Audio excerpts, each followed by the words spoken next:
Hey everybody! Today we're going to be reading The Chalk Giraffe, written by Krysti Paxton and illustrated by Megan Lutter. Let's get started. The Chalk Giraffe, written by Krysti Paxton, illustrated by Megan Lutter. Actually, I think that's Lutter.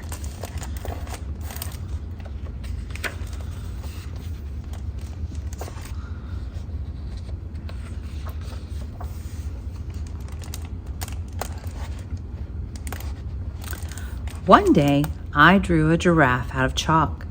My giraffe came alive. He could eat, he could talk. "I'm alone," he cried out. "There's just gray all around." So I drew him a tree growing up from the ground. My giraffe liked that tree with the leaves blowing in the breeze. They tickled his nose and made him sneeze.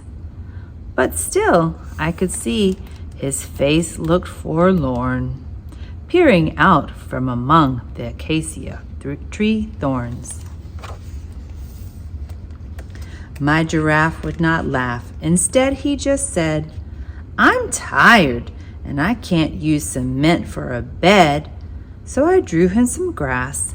It was bright green and lush.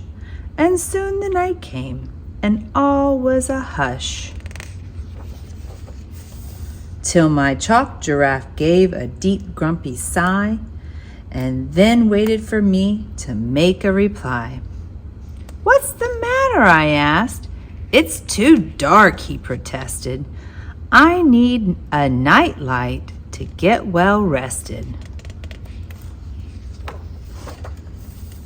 So funny. So I drew him a zillion bright white chalky stars and later a sun coming up from afar. "Too much," Giraffe grumbled.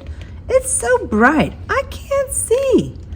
Draw me some shade for under my tree."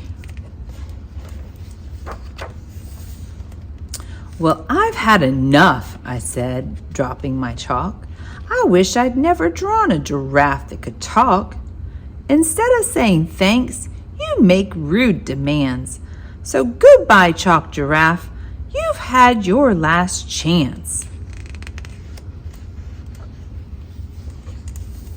So I rubbed that giraffe right out with my shoe, and the stars and the sun and the tree that I grew. But that night, I kept thinking of my work of art. Sad thoughts settled deep down in my heart. I really missed that grumbling giraffe. I knew I still loved him, laugh or no laugh. The next morning I leapt up awake. I picked up my chalk to fix my mistake. I drew a sun and some stars, an acacia with thorns, and my frowning giraffe from his feet to his horns. But this time I noticed a twinkle in his eye. He seemed full of mischief. I wonder why. Then Giraffe grabbed my chalk and I suddenly found I had stick legs and arms and was stuck to the ground. "Come," said Giraffe, and looked down from up here. "The world looks quite different than it would appear." So I proudly showed off my tree climbing talents and scaled his long neck with great skill and balance. And finally perched between his two horns, I surveyed this new world, and I too felt forlorn. I saw what he saw, and it looked kind of lonely. He needed more friends to make his home homey. "I know what's missing," I cried out with glee. "This world needs much more than just you and me." So Giraffe and I got to work right that minute. We drew zebras, a buck, and a small spotted gannet. We drew snakes up in trees and tiny dung beetles and lounging leopard and 2 sprinting cheetahs. And a rhino with horns and elephants with trunks and a croc with a grin looking out for his lunch. There's still something missing, Giraffe whined without end. Will you ever be happy? I asked my chalk friend. But still I could see, from Giraffe's point of view, there was something absent. A giraffe number 2. So I let my chalk friend draw another giraffe.